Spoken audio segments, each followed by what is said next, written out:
এরপর রিদি হারুনুর রশিদ স্যারের কাছে গিয়ে বলে যে স্যার আমি তো ভেবেছিলাম অনুষ্ঠানটা সম্পূর্ণ শেষ করব, কিন্তু আমার একটু বাসায় যেতে হবে আর মাথাটা অনেক ব্যথা করতেছে, রাতও হয়ে যাচ্ছে, স্যার আমাকে ক্ষমা করে দিবেন। স্যার তখন বলে আচ্ছা ঠিক আছে, তুমি যেহেতু অসুস্থ তুমি চলে যেতে পারো, আর আজকে তোমার গানটা খুবই সুন্দর হয়েছে, মন্ত্রীমশাই অনেক প্রশংসা করেছে।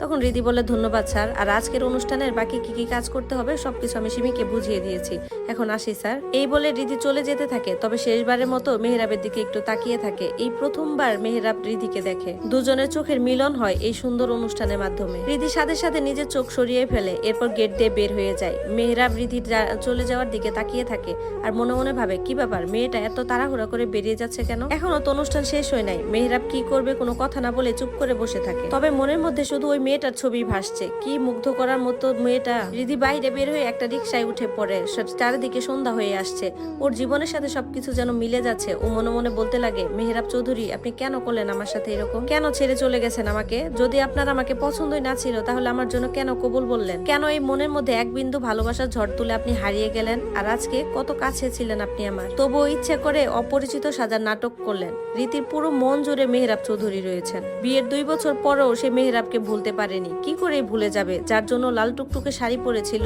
তাকে কি কখনো ভোলা যায়। রিদি শুধু নিজের চোখের পানি দিয়ে অতীতে ঘটে যাওয়া সকল ঘটনা ভুলে যাওয়ার চেষ্টা করে। অনুষ্ঠান শেষে মেহরাব স্যারকে বলে স্যার একটু আগে যে মেয়েটা গান গাইতেছিল ওই মেয়েটা কোথায় চলে গেল, ও খুব সুন্দর গান গায়।